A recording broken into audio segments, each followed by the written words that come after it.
¿Sí? Es decir, ustedes van a tener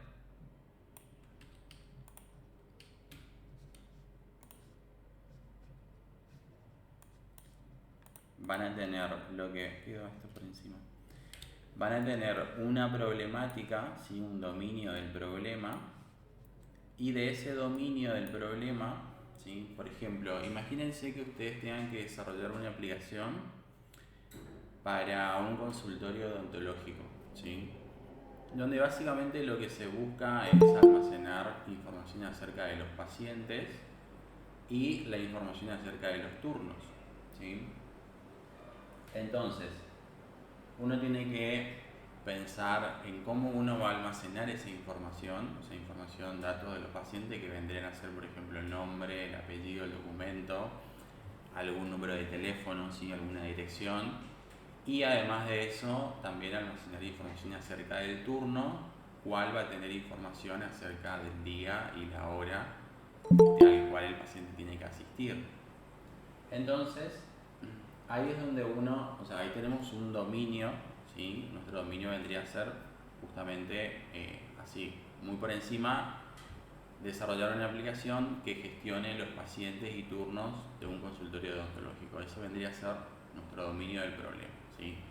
Entonces ahí, bajo ese dominio, podemos detectar prácticamente dos objetos que nos interesan, que son por un lado los pacientes y por otro lado son los turnos, ¿sí? Son prácticamente dos entidades del mundo real. Uno es físico, el otro es simulado, que nos interesa guardar información acerca de eso. Entonces, eso vendrían a ser dos objetos, paciente y turno, ¿sí?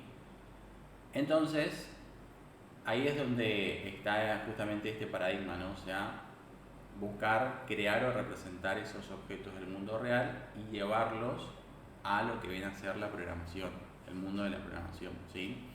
Entonces, como bien menciona, o como bien dice acá, dividir el programa en modelos de objetos, ya sean físicos o simulados. Pueden ser físicos porque pueden existir físicamente esos objetos, como por ejemplo un paciente es una persona, como así también va a estar el odontólogo, que también es una persona física del mundo real. Y simulado, por ejemplo, el turno es un objeto simulado, ¿sí? El turno no existe físicamente, sino que simplemente nosotros simulamos eso como un objeto, ¿sí? ¿Sí, Raquel?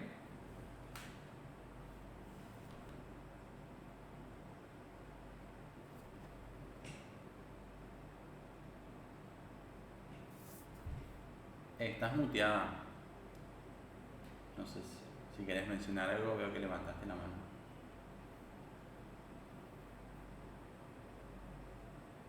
Bueno, entonces, de los objetos vamos a buscar identificar aquellos datos que nosotros queremos guardar. Por ejemplo, del paciente queremos guardar, como bien mencionamos, el nombre, el apellido, algún número de teléfono que nos podamos contactar, y del turno, ¿sí? Almacenar la fecha y la hora al cual el paciente tiene que asistir, ¿sí? Entonces, en definitiva, ¿qué vendría a ser entonces un objeto? ¿Sí? En términos, digamos, informáticos, podemos mencionar que un objeto vendría a ser una unidad computacional que posee, por un lado, estados, posee comportamiento y posee identidad, ¿sí? ¿Qué es cada una de estas cosas? Bueno, por un lado, los estados vienen a representar justamente esa información que nosotros estamos buscando almacenar de ese objeto, ¿sí?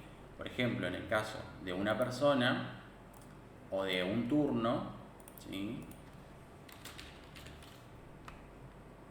Que vendría a ser nuestro objeto, del turno estamos buscando almacenar la fecha y la hora, ¿sí? Esto, la fecha y la hora, vendría a ser los datos que estamos buscando almacenar del turno, que esto se conoce como atributos, y esto vendrían a ser los estados, ¿sí?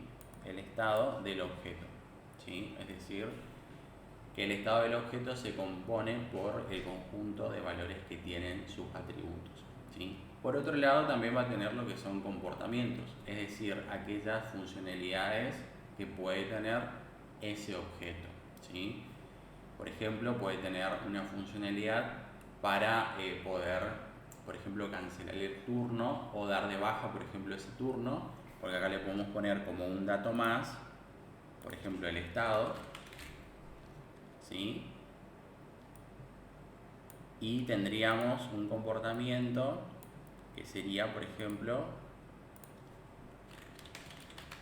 cancelar turno, ¿sí? Lo que haría este comportamiento sería cambiar el estado de este atributo de acá arriba, ¿sí? Lo pondría, por ejemplo, en falso, ¿sí? Esto vendría a ser justamente un comportamiento del objeto, ¿sí?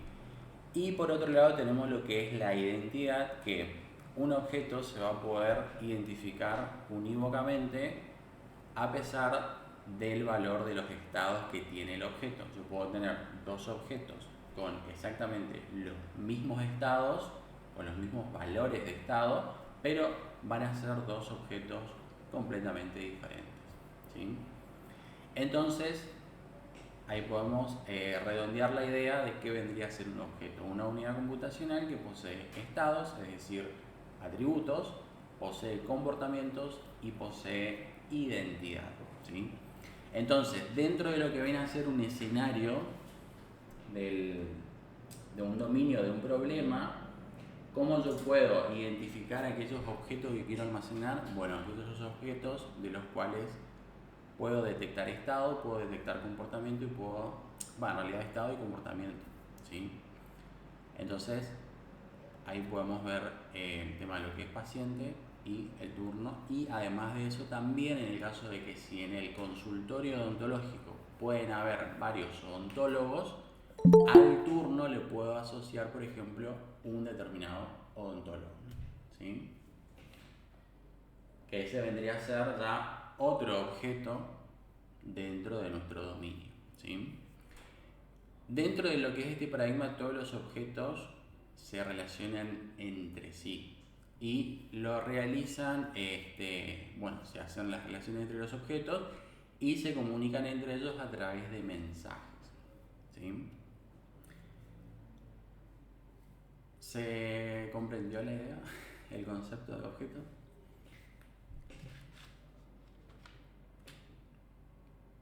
Entonces, cuando le mencioné acerca de lo que es el objeto, prácticamente es una unidad computacional que obtiene un estado, un comportamiento y tiene una identidad, ¿sí?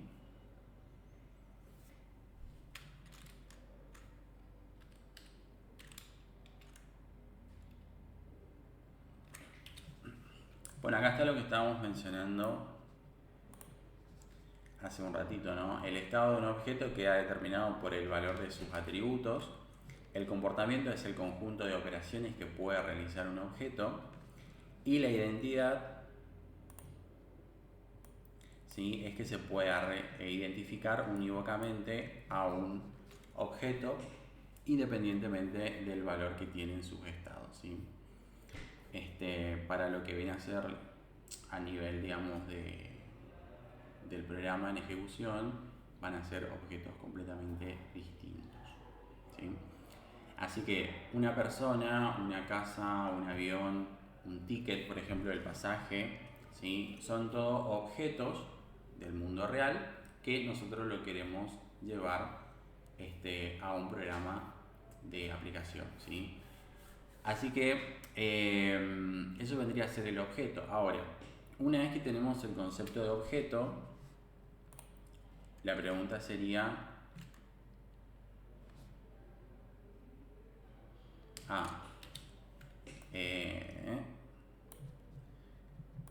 bueno, esto es lo que estábamos mencionando recién, ¿no? Se organiza un conjunto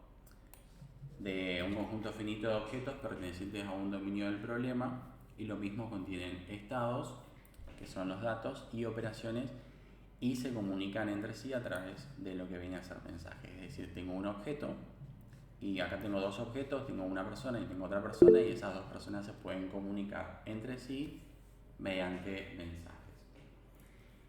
¿Sí, Gastón? Profe, ¿identidad sería persona? ¿O cuál sería identidad? No, la identidad, vos decís de acá del concepto, ¿no? Esto. Sí, sí, sí. La identidad es que se pueda identificar a un objeto dentro del sistema, ¿sí? Acordate que vos podés tener, por ejemplo, acá puedo tener un paciente 1 que va a tener sus estados, va a tener sus valores, ¿sí? Va a tener, por ejemplo, un nombre, Juan, por ejemplo, y también vas a tener otro paciente,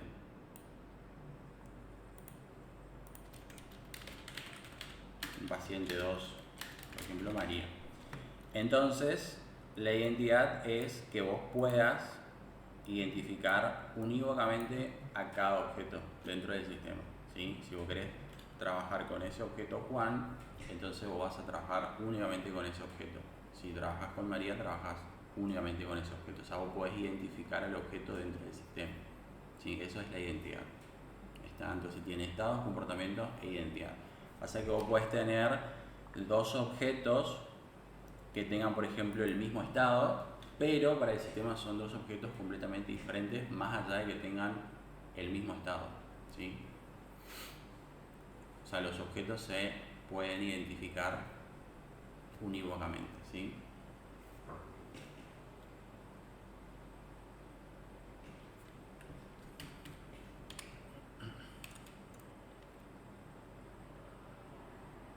Entonces, la pregunta ahora es, si yo tengo ya un objeto definido, por ejemplo el del turno, ahora, ¿cómo yo hago para escribir eso en términos de codificación? ¿Sí? Es decir, yo puedo tener los objetos, pero ahora esos objetos yo los tengo que pasar a un lenguaje de programación, ¿sí? Que soporte ese paradigma. Y para ello tenemos que utilizar lo que se conocen como las clases, ¿sí? Básicamente una clase en el lenguaje de programación representa a un objeto, ¿sí? Entonces, tenemos los objetos por un lado, ¿sí?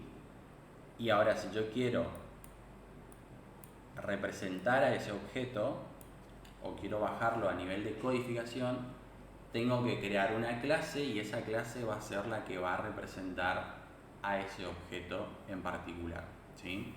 Acá tenemos el ejemplo de una clase, de un objeto avión, de la cual tiene atributos como por ejemplo el modelo, el tipo de avión, la capacidad del piloto. Este vendría a ser nuestro objeto, ¿sí? Ahora, si yo este objeto lo quiero bajar a programación, lo que tengo que hacer es crear una clase, ¿sí? En el cual el nombre de la clase va a ser el nombre del objeto y voy a escribir lo que vienen a ser los atributos, que son prácticamente los estados de ese objeto, y por otro lado voy a escribir también los comportamientos que va a tener ese objeto puntualmente, ¿sí? Entonces, una vez que nosotros tenemos ya creada nuestra clase, nosotros a partir de esa clase podemos empezar a crear un montón de objetos de ese tipo de datos, ¿sí? Y ahí entra otro concepto, ¿no? Porque acabo de mencionar como tipo de dato. Cuando nosotros creamos una clase, eso se convierte en un tipo de dato que podemos hacer uso en la programación, ¿sí? ¿Se acuerdan que tenemos los tipos como por ejemplo entero o string? Bueno, cuando nosotros creamos una clase, por ejemplo una clase avión, yo esa clase la puedo utilizar para crear objetos de ese tipo de datos, ¿sí? Parece medio confuso, pero lo vamos a ver en la práctica. Y es súper sencillo, ¿sí? Véanlo a una clase como una receta que ustedes utilizan para poder elaborar los productos, ¿sí? Entonces, por ejemplo, una clase turno, yo con esa clase ya voy a poder crear un montón de turnos, ¿sí? Que van a tener esos estados y esos comportamientos, ¿sí? O sea, todos los turnos que creo a través de esa clase van a tener esos estados y esos comportamientos.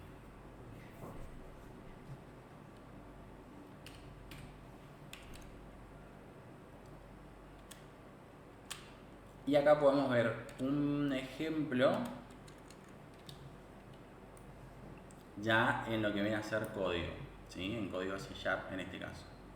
Tengan en cuenta de que C# soporta lo que viene a ser este paradigma, entonces podemos crear lo que viene a ser clases para representar objetos, ¿sí? Si yo tengo un objeto persona, el cual, bueno, voy a utilizar por un lado la palabra reservada class, ¿sí? Que es, nosotros le vamos a indicar justamente al compilador, o le vamos a decir, bueno, esto es una clase, ¿sí? Que se llama persona, este es el nombre. Y por otro lado podemos definir lo que vienen a ser los atributos, ¿sí? Que son los datos que nosotros queremos almacenar de ese objeto, ¿sí? Tengan en cuenta, por ahí suena confuso, ¿no? Pero atributos es los datos de manera individual. Cuando yo digo el estado del objeto estoy mencionando el conjunto de atributos completo, ¿sí? En este caso tenemos del objeto persona, queremos guardar lo que viene a ser el nombre, el apellido, el documento. Entonces los tres son del tipo string, le tengo que dar el tipo de dato y el nombre de lo que viene a ser nuestra variable, nombre, apellido y documento, ¿sí? Por otro lado también podrán ver que acá hay algo marcado que es público o privado. Bueno, esto es encapsulamiento de los datos, ¿sí? Que prácticamente le estamos indicando el nivel de visibilidad de ese objeto dentro de lo que viene a ser el sistema. Si yo le indico como público o como internal, por ejemplo, que también es su equivalente, le estoy diciendo que esta clase va a poder ser vista por cualquier otra clase dentro del mismo proyecto, o sea, dentro del mismo ensamble. En el caso, por ejemplo, a los atributos también le puedo asignar lo que viene a ser un modificador de acceso. En este caso, por ejemplo, privado, los atributos por lo general se terminan definiendo como privados al objeto porque son propios de ese objeto. Si yo quiero acceder a esos atributos, lo tengo que acceder a través de los declaradores de acceso. Para no perderlos tanto, vamos a bajar un poquito esto a código porque si no...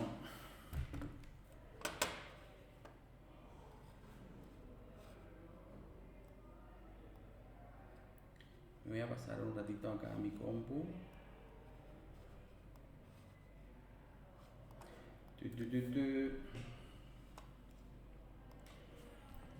A ver.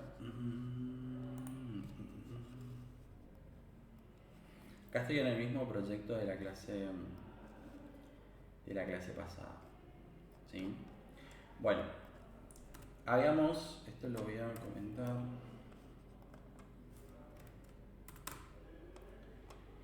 Nosotros teníamos los tipos de datos, por ejemplo, que habíamos visto, que es el entero, el string, ¿sí? Estos son dos tipos de datos, es decir, creamos variables a un tipo de dato, ¿sí? Ahora, yo, por ejemplo, puedo crear una clase y puedo utilizar esa clase como un tipo de dato también, ¿sí? Por ejemplo, vamos a ver el caso de lo que era el tema de turnos, ¿sí? Si yo quiero representar a ese objeto, o sea, quiero guardar turnos dentro de lo que es el sistema, entonces lo que tengo que hacer es crear una clase para representar ese objeto. Entonces lo que hago es utilizar la palabra reservada class y le doy un nombre, en este caso turno, ¿sí? Entonces acá estoy creando ya una clase con el nombre turno y simplemente lo que hago es a continuación abrir y cerrar llaves. Y ahí ya creé la clase. Así de sencillo, ya creé una clase turno, ¿sí? De la cual habíamos mencionado, por ejemplo, de que esto tenía lo que es fecha y hora. Por ejemplo, podemos almacenar con datetime la fecha de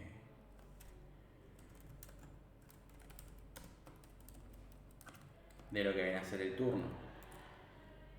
Y fecha y hora, y le podemos agregar, por ejemplo, alguna observación.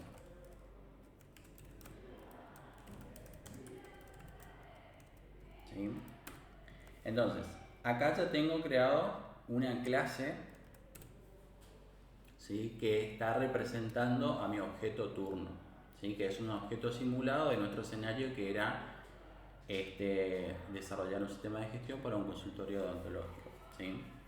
Entonces, yo ahora lo que puedo hacer es empezar a crear variables de ese tipo de datos, es decir, de crear variables del tipo turno. Es decir, pongo turno, que es el nombre de la clase, y acá puedo darle un nombre a mi variable, y con lo que es la instrucción new, esta de acá, ¿sí? Lo que yo estoy haciendo es, estoy instanciando un objeto, es decir, estoy creando un objeto del tipo turno, ¿sí? Y ahora, por ejemplo, si yo quiero acceder a lo que vienen a ser los atributos, o sea, es decir, a los datos, simplemente escribo la palabra turno, que viene a ser el nombre de mi variable, punto, y ahí ya me aparecen estas dos, los dos atributos, que es fecha y observación, ¿sí? Y ya le puedo asignar valores.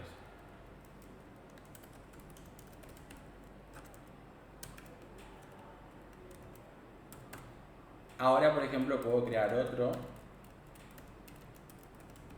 turno, turno 2. Vamos a poner acá turno 1.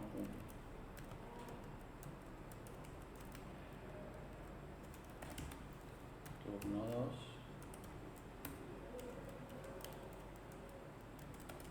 Turno 2. Y acá tengo creado ya lo que son dos objetos, ¿sí? Acá tengo creado lo que son dos objetos del tipo turno, ¿sí? Se dan cuenta cómo yo puedo utilizar una clase como un tipo de dato más dentro de lo que viene a ser el sistema, ¿sí? Esto es un tipo de dato por referencia, ¿sí? Ahí creo que quedó un poquito más clara la parte teórica con la parte práctica, ¿no? O sea, creamos acá un objeto, una clase que representa un objeto en el cual tiene lo que viene a ser estados,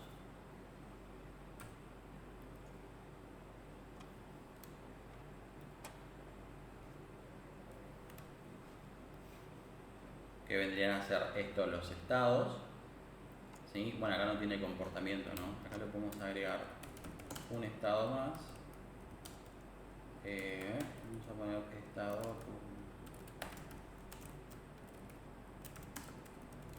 y le podemos agregar un comportamiento.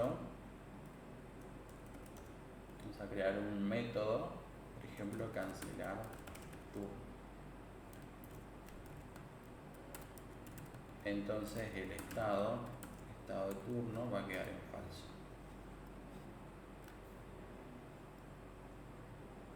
Y esto vendría a ser el comportamiento que va a tener ese objeto, ¿sí? Se va a poder cambiar el estado, por ejemplo, de uno de sus atributos.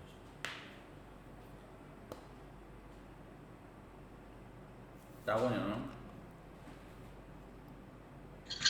Profe, Sí. yo estoy siguiendo ahí lo que usted está haciendo y me está dando un error.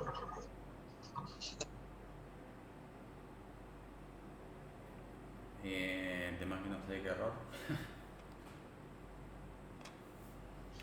¿Cómo? No sé cuál es el error, digo. Me subraya, ¿vio donde usted pone turno, espacio turno, igual new turno? Ajá. Me subraya el segundo turno. Pero vos tenés creada la clase debajo al final. Sí,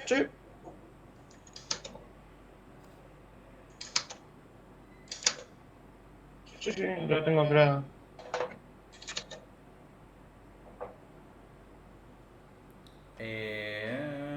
Y hay algo que no está reconociendo nomás. Habría que ver cómo está el código. Si quiere le comparto, profe. Ahora me subrayó todo.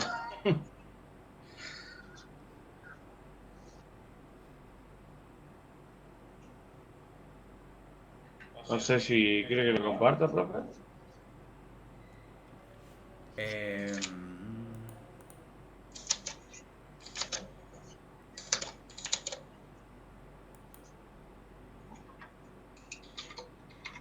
¿Vos estás A ver, en el mismo proyecto? No, yo hice otra parte. Bueno, a mí me faltaban un par de puntos y comas, pero igual no funcionó. Sigue sin funcionar. Yo hice una parte con el nombre de esta clase y ni idea. No sé qué pasa. ¿Qué es lo que sucedió ahí? No Eh, sabía decirte, la verdad. sí, puedes compartir, sí. ¿Cómo es? Ahí se solucionó. Era algo que estaba arriba nomás. No sé por qué, pero bueno, no importa. Ahí está. Se solucionó. Ahí anduvo. Ok. Entonces, bueno, cuando hablamos entonces de objetos, nos estamos refiriendo a un objeto del mundo real que puede ser tanto físico como puede ser simulado, ¿sí? Y cuando lo queremos bajar ese objeto a la programación, nos vamos a referir a ese objeto en términos de clase, que justamente va a ser la clase que va a representar a ese objeto, ¿sí? Hay que tener en cuenta esa diferenciación porque el término de objeto se utiliza cuando se realizan los modelos, ¿sí? Cuando hacemos los diagramas de modelado para identificar justamente los objetos. Ahí nosotros estamos haciendo referencia a objetos. Eso lo vamos a ver en diseño web el año que viene, cuando empezamos a hacer los modelos para identificar los objetos dentro de un dominio del problema. Y después cuando lo bajamos a programación empezamos a referirnos a ese objeto en términos de clase porque se utilizan clases para representar el objeto. Y también ese mismo objeto puede existir en lo que viene a ser la base de datos, pero en términos de base de datos se conoce como tabla, ¿sí?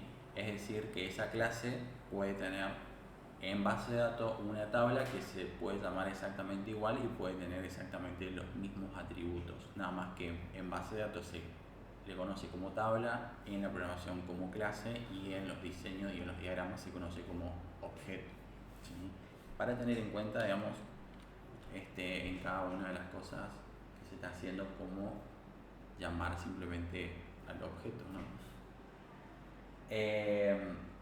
Así que bueno, en la programación, cuando creamos una clase, lo que estamos haciendo simplemente es hacer referencia a un objeto, ¿sí? Que tiene un estado y tiene comportamientos y tiene identidad, ¿sí? Se puede identificar unívocamente a ese objeto. Hay diferentes tipos de clases, porque también tenemos, por ejemplo, que son clases de control o clases de servicios, por ejemplo, que tienen solamente comportamientos o pueden tener también estados, dependiendo de cómo se programe, digamos, la clase, ¿sí? Que se pueden utilizar, por ejemplo, tenemos clases de control o los famosos controladores que tienen, por ejemplo,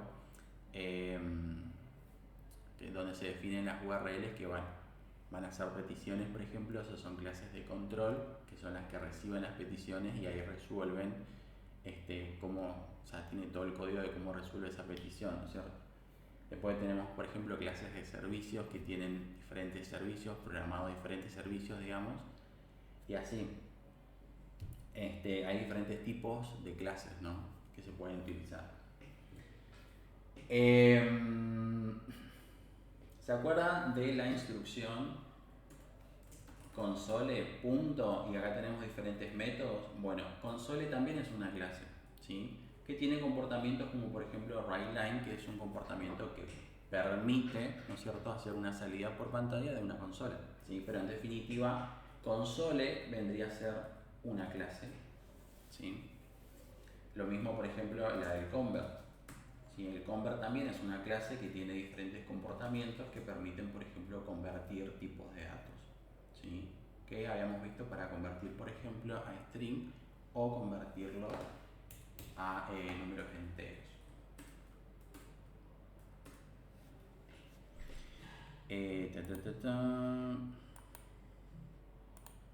Voy a volver a la presentación a ver con qué continúa esto.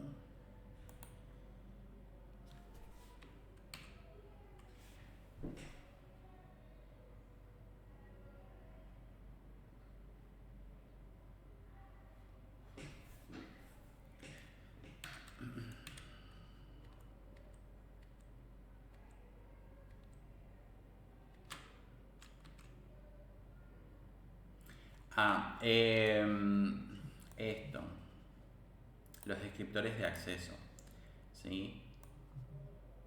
Lo que tiene C# es una forma simplificada de poder acceder a lo que vienen a ser los atributos de un objeto, ¿sí?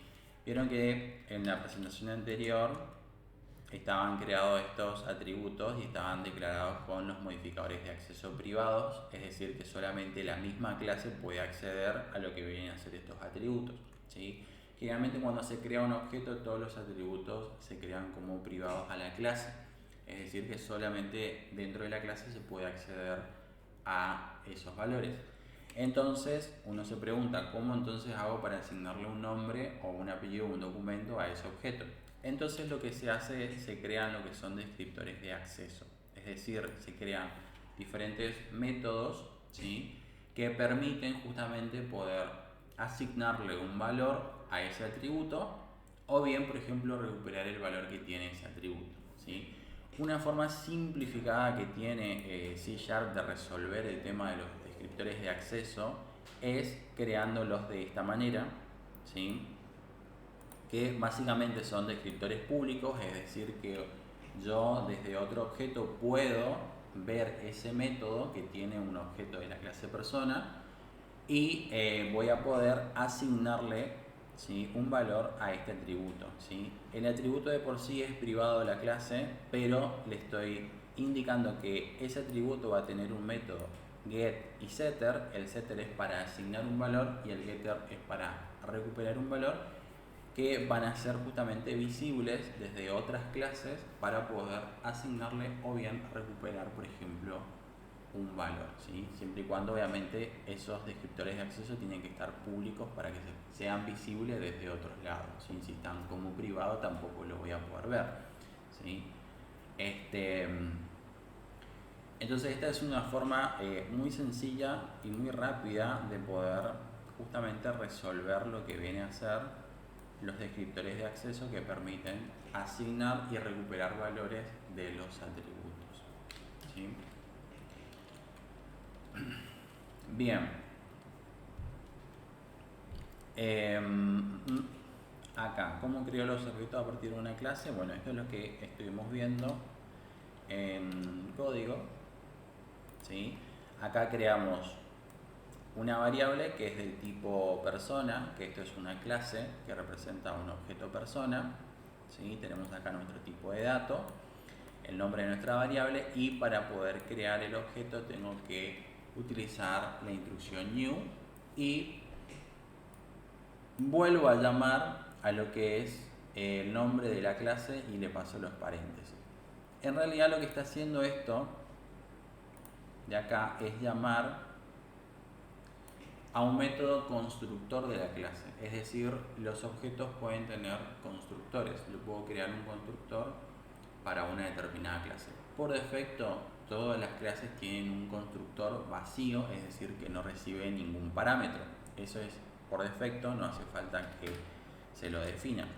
Acá esto ya C# sabe que tiene un constructor, que en este caso está vacío. Y yo podría, por ejemplo, crear otro constructor y pasarle, por ejemplo, parámetros y poder construir un objeto con parámetros que yo le pase ya a ese objeto, ¿sí? Si no, le tendría que asignar valores, como vemos en la línea 7, ¿sí? Que estoy accediendo a este objeto person-1 y estoy accediendo, ¿no es cierto?, a este método nombre que permite justamente asignarle ese valor al atributo nombre de ese objeto, ¿sí? Siempre con el punto yo puedo acceder a los comportamientos que son públicos, o en el caso de que si se definieron algunos atributos también públicos, también voy a poder ver justamente esos comportamientos o atributos del objeto.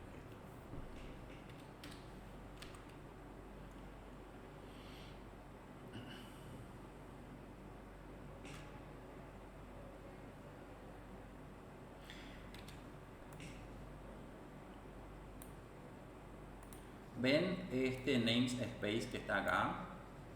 Los namespace se utilizan para hacer agrupamiento de clases, ¿sí? Yo dentro de un mismo namespace puedo tener un montón de clases definidas, ¿sí? Entonces yo puedo acceder o agrupar clases con determinadas funcionalidades en común y lo puedo agregar dentro de un espacio de nombre, ¿sí? Eso es el namespace. Acá tenemos un ejemplo de también de una clase persona, ¿sí? Que tiene sus atributos con sus correspondientes descriptores de acceso, que son getter y setter. Y acá tenemos un comportamiento, ¿sí? En este caso tenemos un método público que nos devuelve un valor entero, que se llama getEdad, que lo único que hace es retornarnos el valor que tiene este atributo, que en este caso viene a ser la edad, ¿sí?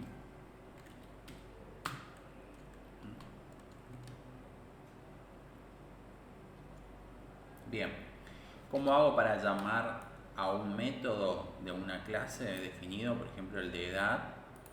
¿Sí? En el caso de los descriptores de acceso, puedo simplemente a través del nombre del descriptor ya puedo asignarle un valor. En el caso del comportamiento, o sea del método, getEdad viene a ser un método, ¿sí? En el cual le tengo que pasar lo que son paréntesis, porque esto es, véanlo como una función, ¿sí? Que en este caso se le llama método, que puede recibir o no lo que viene a ser parámetros, ¿sí? Entonces se le pasa lo que es, se coloca el nombre del método y ahí se abre y se cierra paréntesis, porque ahí es justamente donde se pueden pasar lo que son los parámetros, ¿sí? Y siempre termina, ¿no es cierto?, con el punto y coma. Entonces este método me va a devolver un número entero, o sea, le tengo que asignar a una variable entero, en este caso que va a tener lo que viene a ser la edad.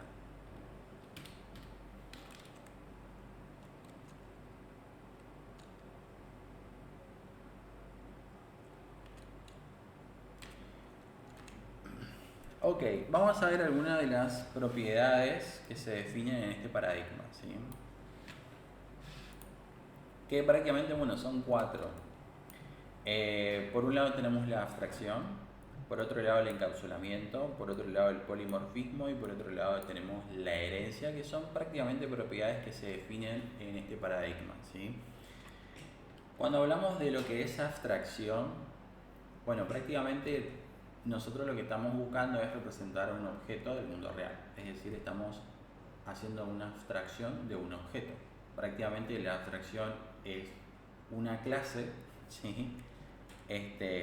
Que es definido de un tipo de dato, que es una clase de un tipo de dato definido por un determinado usuario, que es básicamente lo que acabamos de hacer, ¿no es cierto? Crear una clase y de asignarle un nombre y eso termina convirtiéndose en un tipo de dato. En este caso la única diferencia es que es un tipo de dato definido por el usuario, ¿sí? Por ejemplo, si queremos crear un objeto persona, voy a crear una clase persona, ¿sí? Pero simplemente voy a crear una representación abstracta de ese objeto, ¿sí? Eso es la abstracción en este paradigma, ¿sí? Prácticamente representa lo que vienen a ser los datos, o sea, los estados y los comportamientos de un objeto. Después, por otro lado, tenemos el encapsulamiento, ¿sí? Prácticamente el encapsulamiento lo que hace es agrupar atributos y métodos, ¿sí?, bajo un mismo objeto en común. Es decir, todos los objetos que tengan los mismos estados y los mismos comportamientos, lo voy a agrupar todo dentro de una misma clase, ¿sí? Ya que utilizo esa misma clase para crear todos los objetos, ¿no? No voy a tener diferentes objetos solamente porque varían en uno o dos atributos, ¿sí? Yo podría anexar ese mismo atributo a una misma clase y en el caso de que si lo quiero usar lo uso y si no, no. Puede ser, por ejemplo, un valor nulo, ¿sí? Entonces eso hace mención al tema del encapsulamiento, cuando estoy agrupando lo que son datos y comportamientos dentro de una misma clase, ¿sí?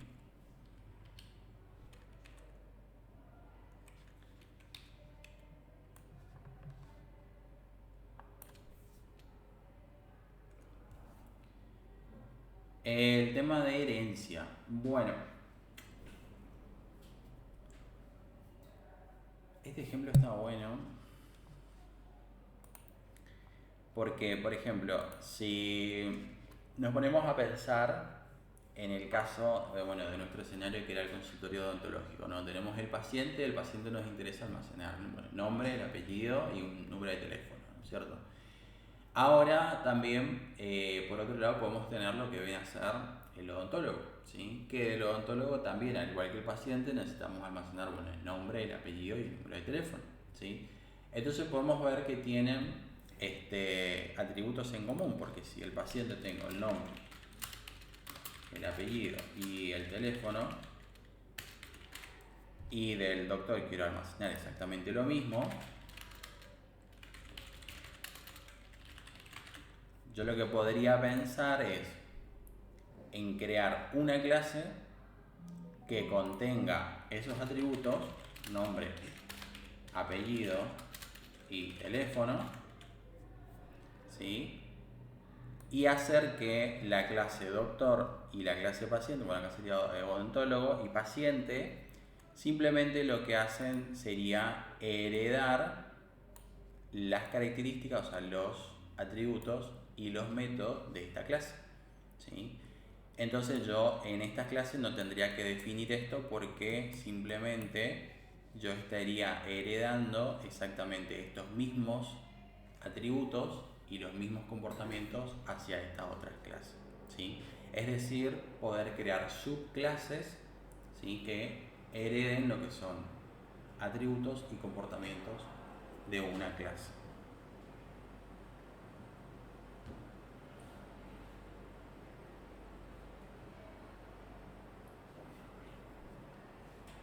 Está bueno, ¿no? Porque así no tenemos que duplicar acá y duplicar acá la información. Simplemente creo un solo objeto y puedo crear subclases que derivan de esta clase y utilizar las mismas características y los mismos comportamientos, ¿sí? Ojo, solamente está derivando características y comportamientos, no está derivando los valores que tiene, ¿sí? Cada uno va a tener valores por separado, ¿sí? Van a ser independientes los valores. ¿Y cómo hacemos para poder crear esa subclase, digamos, que tenga todos los valores Ahí vemos un ejemplo, porque el tema del concepto de herencia también está ligado al concepto del polimorfismo. Suenan súper raras estas palabras, ¿no? Polimorfismo.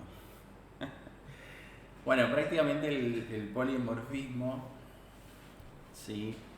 Permite que una operación, que un comportamiento tenga el mismo nombre en clases diferentes, ¿sí? Pero que también actúen de manera diferente, ¿sí? Es decir, yo por ejemplo puedo tener acá el tema de la herencia. Si yo menciono que en persona tengo el nombre, tengo el apellido, tengo el teléfono,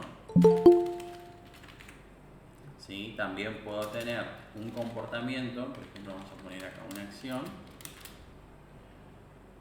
Entonces el doctor y el paciente van a heredar estos tres atributos y también van a heredar este comportamiento, ¿sí? Ahora yo puedo hacer que tengan un comportamiento en común, pero yo también puedo decir, bueno, pero ¿qué pasaría en el caso de que el doctor en este comportamiento haga una cosa y el paciente haga otra? ¿Sí? Entonces, el concepto de polimorfismo nos dice que nosotros podemos, ¿sí?, alterar el comportamiento, ¿sí?, de un método. Es decir, que doctor, al heredar la acción, yo puedo definir su implementación y que haga lo que tenga que hacer. Lo mismo pasa con el tema del paciente. El paciente al heredar la acción, pero yo podría sobreescribir, ¿sí?, y hacer la acción que tenga que hacer. Por más que hereden el mismo nombre, el mismo comportamiento, pero yo podría sobreescribir y hacer que hagan cosas distintas, ¿sí? Parece complejo, pero en serio no lo es. Vamos a darle un ejemplo.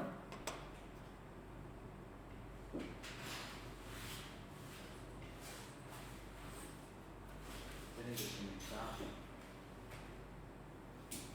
Voy a apagar la compu.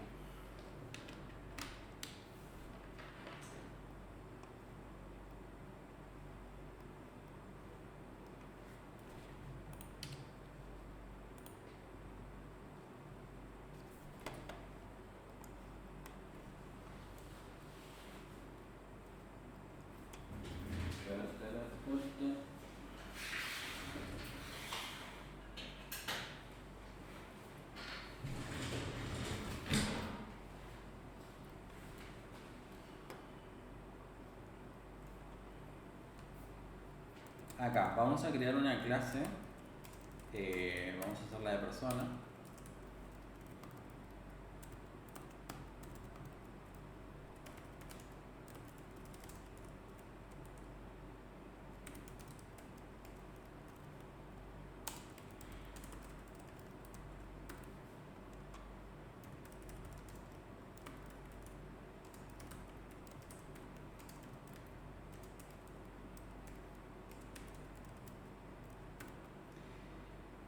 Mm,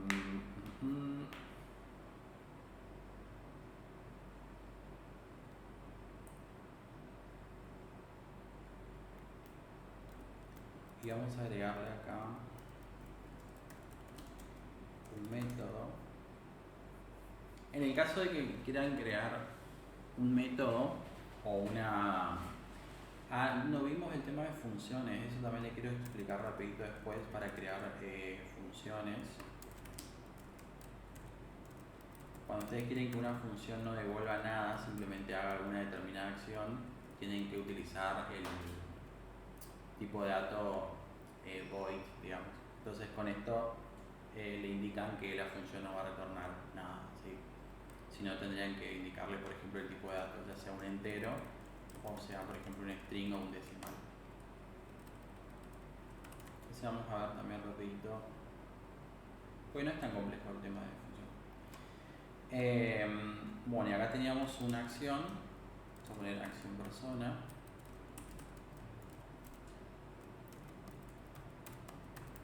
Y acá vamos a poner un console log writeLine.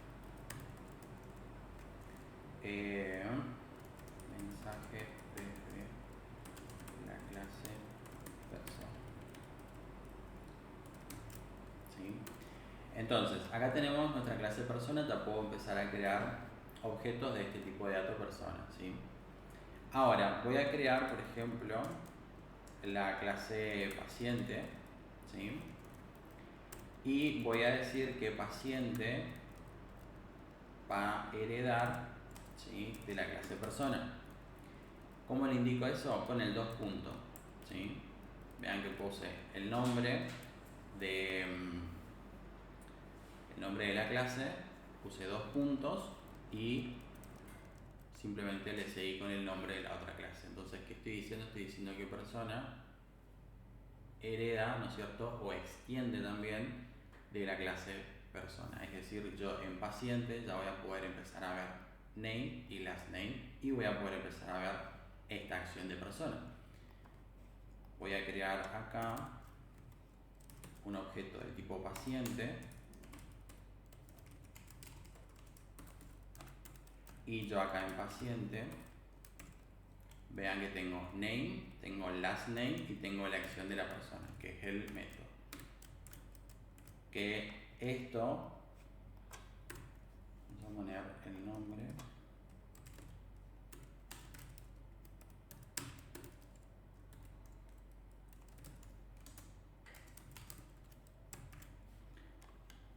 En la clase paciente yo en realidad no tengo definido name, ni last name, ni el action, ¿sí?, sino que eso está definido en la clase persona. Sin embargo, yo pude acceder a esto porque le estoy indicando que paciente extiende o hereda lo que son comportamientos y estados de esa clase, ¿sí? En este caso van a heredar, acá puntualmente, en el concepto de la herencia, va a heredar este comportamiento tal como está acá. Si yo acá agarro, esto le voy a comentar, pero acá ya estoy llamando a la acción. Si yo ejecuto, esto voy a borrar acá, yo tendría que ver el mensaje que está definido en la clase persona. Y efectivamente, mensaje desde la clase persona, ¿sí?, que es este mensaje que está acá.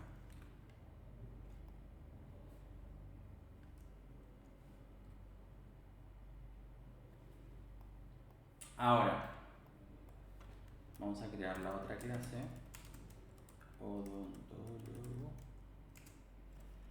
que también hereda de persona. Y con odontólogo voy a tener lo mismo.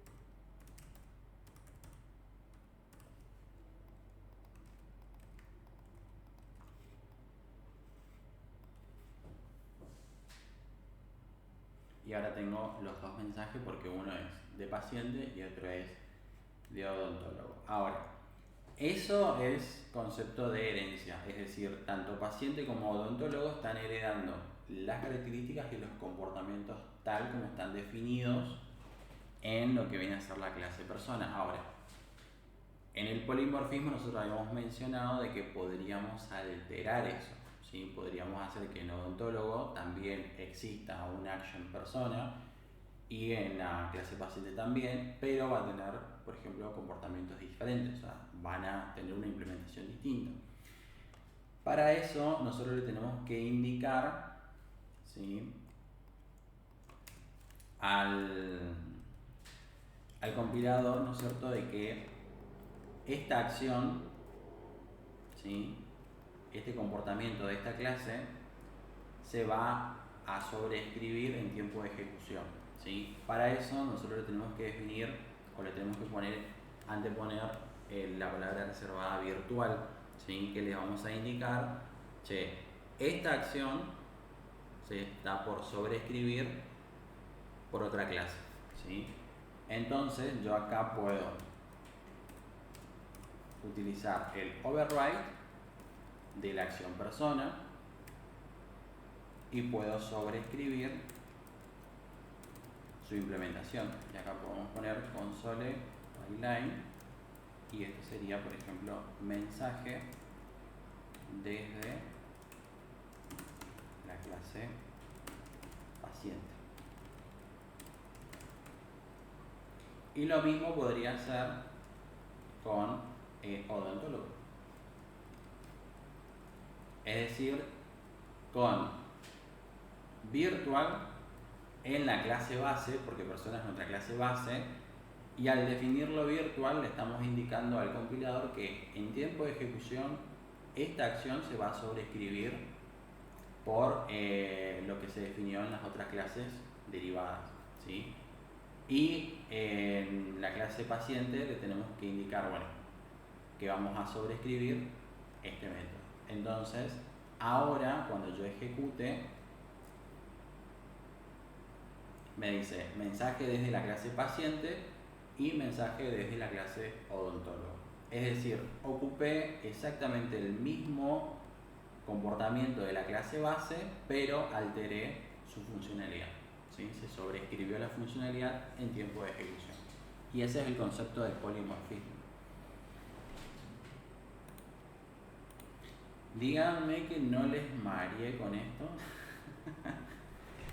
Pero sí para poder ejemplificar justamente lo que es esa propiedad de la programación orientada a objeto, ¿no? O sea, si les preguntan por el tema del polimorfismo en la programación orientada a objeto, es un comportamiento que se puede sobreescribir en tiempo de ejecución por las clases derivadas, ¿sí?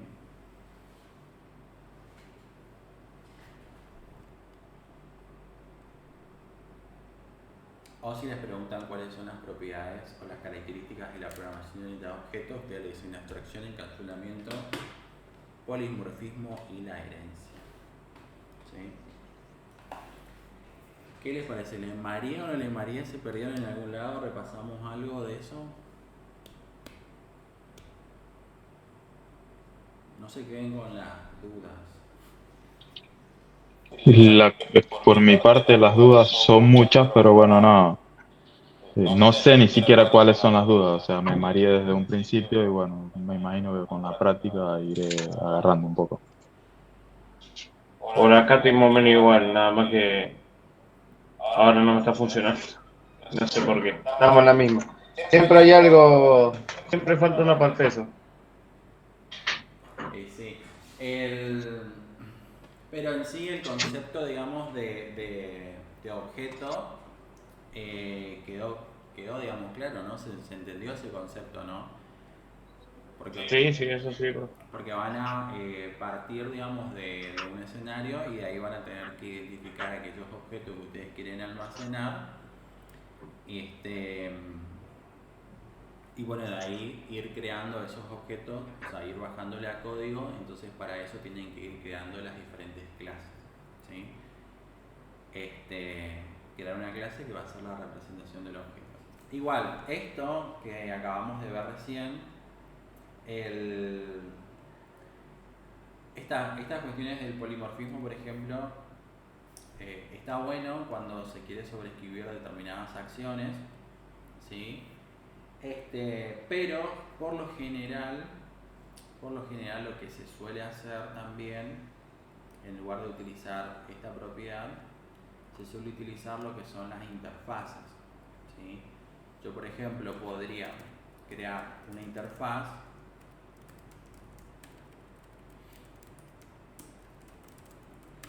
y acciones de personas, ¿sí? Que vendría a ser como una interfaz, viene a ser como un contrato donde voy a definir, simplemente defino lo que son métodos, por ejemplo en este caso sería acción persona, simplemente defino el método y lo que puedo hacer es que estas clases, como por ejemplo paciente y odontólogo, además de heredar características y comportamientos de personas, yo puedo hacer que implementen esa interfaz, ¿sí? Automáticamente me está marcando en rojo el líder porque me está diciendo que estoy implementando una interfaz y esa interfaz tiene métodos definidos, como por ejemplo este método acá. Entonces me va a pedir que yo implemente esos métodos en esas clases, ¿sí? Esto sí es muy común en la programación, en la utilización de interfaces, ¿sí? Es decir, yo puedo definir una especie de contrato donde voy a tener un montón de métodos y después cada clase que implemente esa interfaz va a definir su implementación. Prácticamente estamos hablando de lo que viene a ser el polimorfismo, pero viéndolo desde la parte de una interfaz, ¿sí?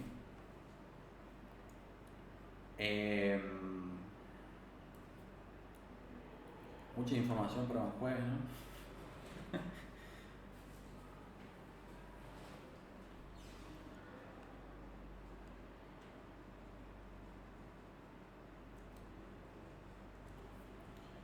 Sí, sí, profe. Y además, ¿esta es la última clase antes de la evaluación?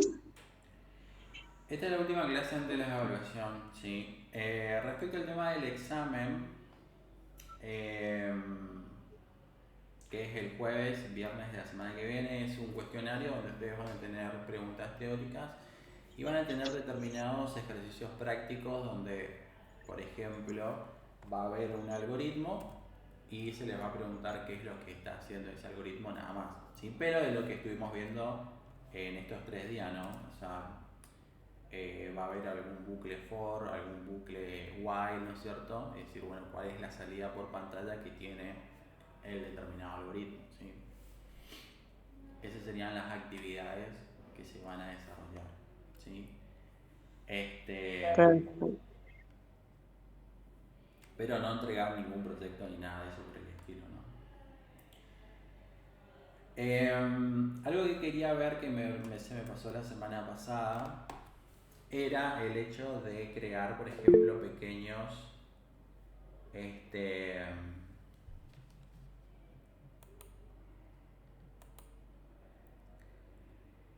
sí, los autoevaluativos antes del parcial son muy similares a los trabajos prácticos, son muy similares, ¿sí?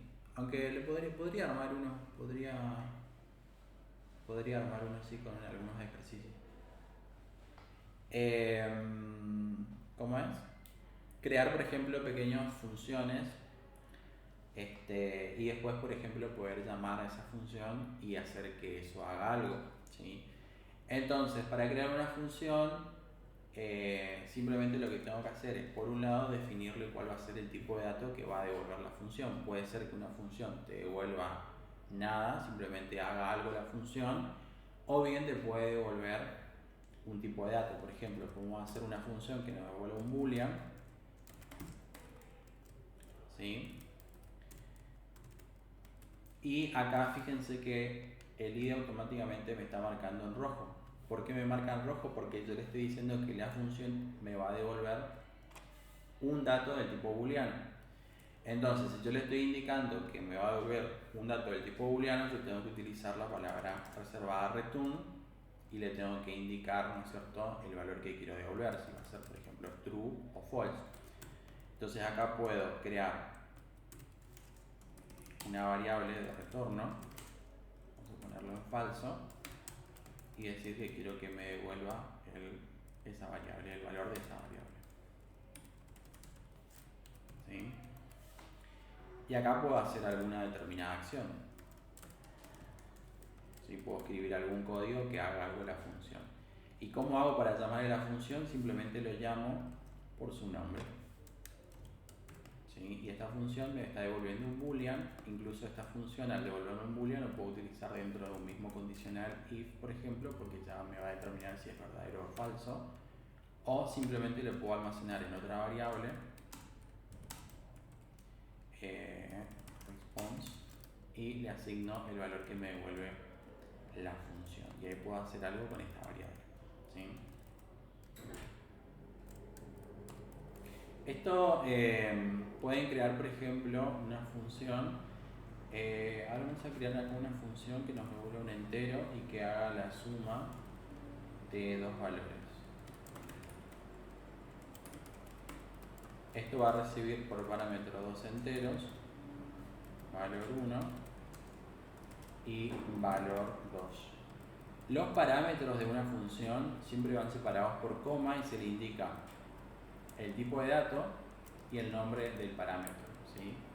En este caso acá le podemos hacer simplemente un return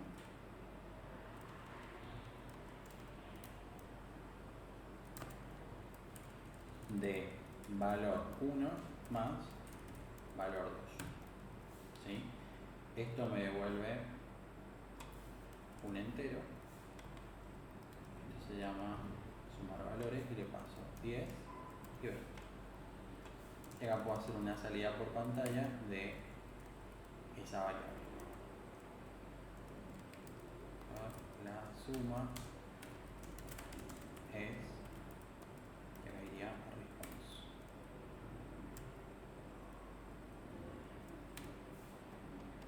Tengo algo acá.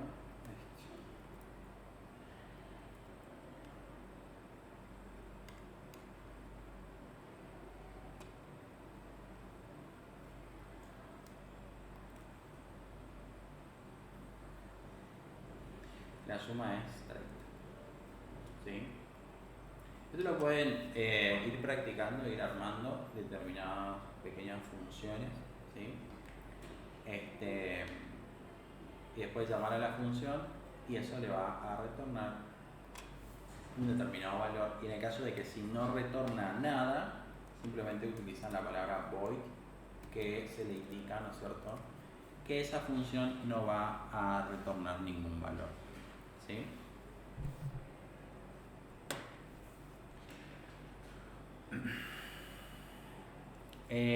Vamos a armar así los autoevaluativos. Así que quédense tranquilos, vamos a armar.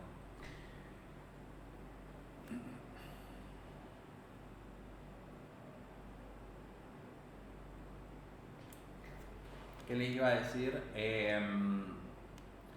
Por ahí ahora en esta instancia esto como que le resulta como que todo muy en el aire y cómo después haríamos todo esto cuando lo tengamos que llevar hacia una aplicación de escritorio donde tengamos una ventana y todo eso. Vamos a ver que cuando eso ya lo vamos a entrar a ver la clase que viene. En C# lo que también adopta es la programación orientada a eventos, ¿sí? Porque ustedes arman una pantalla y colocan, por ejemplo, un botón y le hacen doble clic sobre el botón y eso le lleva a un evento, ¿sí? Que es cuando el usuario hace clic, por ejemplo, en ese botón. Y dentro de ese evento se escribe un determinado código, por ejemplo, ir a buscar algo o guardar algo, ¿sí? Que simplemente lo que va a ejecutar no es ni más ni menos, ¿no es cierto?, que un código que nosotros podemos escribir, como lo venimos haciendo ahora, que se va a llamar, por ejemplo, a una función, o se va a llamar a un método que sea para guardar algún dato, o para actualizar, o para buscar, ¿sí? Así que todo esto lo que nosotros estamos viendo acá lo vamos a trasladar después todo a una aplicación de escritorio y ahí como que va a ser todo más visual, ¿sí? Y también vamos a trabajar con el tema de los objetos, no vamos a crear objetos. Vamos a continuar con este mismo ejemplo, no vamos a crear turnos, crear turnos, paciente y el odontólogo. Algo que también quiero mencionar, acá, fíjense, en el turno, ¿sí? Así como yo utilicé, por ejemplo, el odontólogo como un tipo de dato, ¿sí? Yo puedo utilizar también acá en turno, lo puedo utilizar como un tipo de dato también. Puedo crear, por ejemplo, un odontólogo, ¿no es cierto?, que va a tener sus correspondientes métodos, ¿no?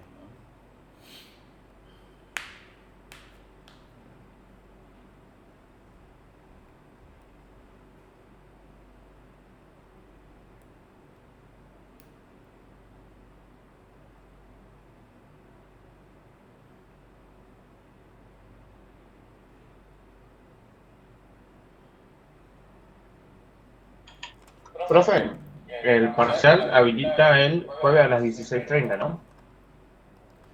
El parcial se habilita el jueves. No, cambió todo. Desde que cambió la página, cambió el horario. ¿No se fijaron? Dice el día jueves a las 0 hora y se cierra el viernes a las 4 de la mañana. Eso es lo que yo leí, no sé. Iba a preguntar a la chica del lugar donde yo voy porque me parece que cambió todo eso. A ver, ¿usted qué dice, profe? La verdad que no vi. Soy sincero, no vi el horario. Sé que se habilita el jueves y cierra el viernes. No, sí, Bueno, tiene pero razón, ahí me estoy fijando, o estadística por lo menos marca a partir del jueves a las 12 y cierra el viernes a las 4 de la mañana. No, está Sí, mal el sí, horario. sí. Cambió de ese día que se modificó toda la plataforma, cambió los horarios. Habría que ver, porque en realidad ya el viernes no tenemos más tiempo, porque si cierra a las 4 de la mañana, no, solamente bueno, tendríamos pero jueves. aún así tendríamos una clase de esto. No, porque el jueves ya sería durante el día la Por eso, evaluación. pero vos el jueves te conectás, terminás la clase y rendí. No, porque ya si el jueves nos dan de las 12 de la noche, tendríamos ya. Es más, el parcial ahora no es tanto, pero cuando sea el final, tenemos un solo día para Claro. ir al instituto. No como antes, que teníamos el jueves a la tarde y viernes. Ahora tenemos solo el jueves, No, porque al otro día se cierra a las 4 de la mañana y ya, ¿a dónde vamos a ir? Los institutos van a estar cerrados. ¿Cómo es? No, esperen. Olvídense lo de las 4 de la mañana. Está mal el horario. No, el examen se va a habilitar el jueves, ¿sí? Se va a habilitar después de la clase, ¿sí? Porque nosotros el jueves de la semana que viene tenemos clase, ¿sí? O sea, se va a habilitar. Podemos hacer, si quieren, el jueves de la semana que viene, podemos hacer la clase hasta las 7:30, se habilita a esa hora, hasta el viernes a las 8 de la noche, ¿sí? Ese es el rango de horario del examen. Sí, eso fue siempre, profe, pero ahora a partir que configuraron de nuevo la plataforma, apareció ese otro horario que le acabamos de decir recién. ¿Está bien? Habría que averiguar a ver qué horario queda, para No, estar seguros. termina ahora la clase y voy a ir a hablar con el chico para que configure de vuelta eso, ¿sí? Pero ese Ah, bueno. vendría a ser el horario, ¿sí? Bueno, Sería el en jueves. realidad, en mi caso, a mí me mataba solo tener el jueves, porque solo un día y tenemos 3 materias esta vez, es como que se nos hacía muy cortito. Hasta el viernes a las 20 horas. Ese vendría a ser el Ah, horario. Jueves a las 19:30, podemos hacer la clase hasta las 19:30 para no extender mucho. Hasta el viernes a las 20. Ese horario yo le voy a decir a este chico que está ahí, no sé, Marco se llama, que configure ese horario, ¿sí? Si no, porque a las 4 de la mañana, Dios mío. Sí. Bueno, a mí me llamó también la atención, pero bueno, era lo que decía ahí. No, sí, está bien. Gracias por avisarme, ¿no? Porque yo ni me No, percaté de eso. perfecto. Pero sí, ese vendría a ser el horario, ¿sí? Igual son 8 ítems nomás, no son muchos, son poquitos porque tiene justamente estas partes de actividades prácticas, ¿sí? ¿Dónde viene el horario? Porque a mí no me aparece el horario. En la materia estadísticas está puesto los exámenes y dice los horarios. No, debe ser un error, después lo deben corregir. Sí.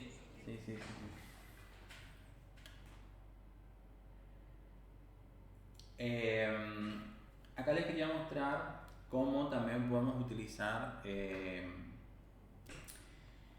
una clase como un tipo de dato más, como un atributo más sobre otra clase, ¿sí? Porque, por ejemplo, en nuestro modelo nosotros podemos tener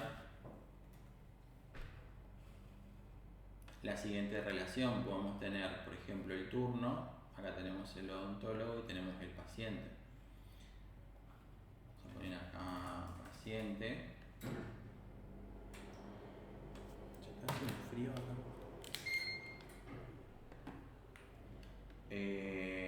Acá tendríamos el turno y acá tendríamos el odontólogo.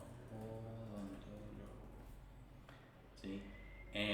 Las relaciones se armarían, por ejemplo, podemos decir que un paciente va a tener muchos turnos, pero también si en el caso del consultorio maneja muchos odontólogos, nosotros le podríamos asignar, ¿no es cierto?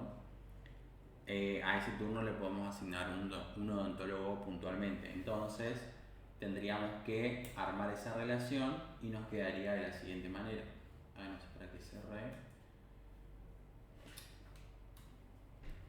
En la clase turno tendríamos que agregar un atributo, ¿sí?, que haga referencia justamente a la clase odontólogo, ¿sí? Es decir, que nosotros cuando creamos las clases, nosotros esas clases podemos utilizarlas para crear variables de ese tipo de datos, ¿sí? Así que bueno, no recuerdo bien si... Yo este código lo voy a subir al campus, el código anterior ya lo subí, esto lo voy a subir también hoy.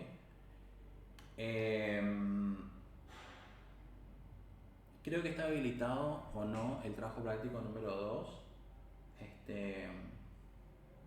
que tiene para crear clases y esas cosas. Creo que tiene. Así que nada. Estamos por hoy, chicos. Vimos un montón de cosas. No les quiero marear tanto con esta parte de los objetos porque sé que por ahí es un poquito complicado, ¿no? Salir de una programación estructurada a empezar a hablar de objetos, de clases. Sé que por ahí marea un poco al principio, ¿no? Pero bueno, ahora con las otras clases vamos a ir viendo cómo vamos a ir trabajando, ¿no es cierto? Con los objetos. Ya en esta clase sabemos cómo se crean los objetos, cuáles son las propiedades y las características, las propiedades de la programación orientada a objetos, abstracción, encapsulamiento, herencia, polimorfismo, ¿sí? Así que nada, queda empezar a armar una pequeña aplicacióncita y ver cómo vamos a ir utilizando esos objetos, ¿sí? Entonces el jueves de la semana que viene, como es el examen, vamos a ir hasta las 7:30, podríamos ir un poquito más, pero el examen voy a pedir que se habilite en ese horario, ¿sí? Para que se queden tranquilos. Y voy a armar también un pequeño autoevaluativo con 1 o 2 actividades relacionadas al tema del examen, ¿sí? ¿Alguna pregunta, alguna duda que quieran hacer?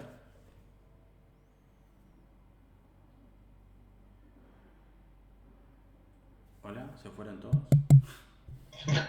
No, profe, estamos bien. No, ahí está todo bien, profe. Vamos, después hay que repasar y ver a ver qué dudas salen de ahí. Claro, vamos a ver qué pasa después del parcial. Ahí les cuento si tenía dudas.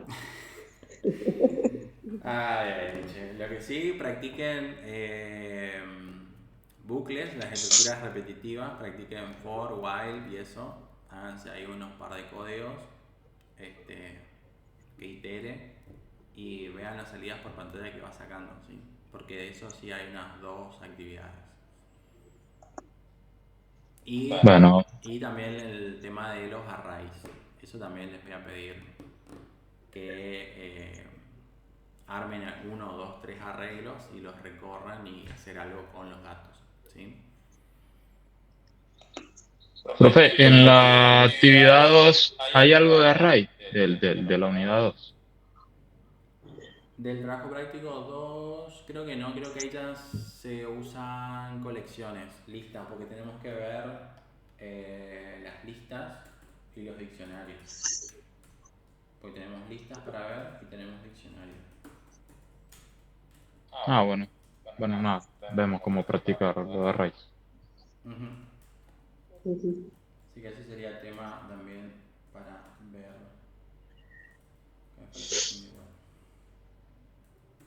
Igual si necesitas practicar array, está bueno, si vos le pones a ChatGPT que te dé ejercicio para practicar, te da el ejercicio y las resoluciones después. Entonces ahí puedes practicar tranquilamente. Buen dato. Gracias, Caín. No hay problema que... Ok, estamos por hoy. Nos vemos el jueves la semana que viene. Que pasen un excelente fin de semana. ¿Sí? Igualmente. Profe. Listo, chao, chao.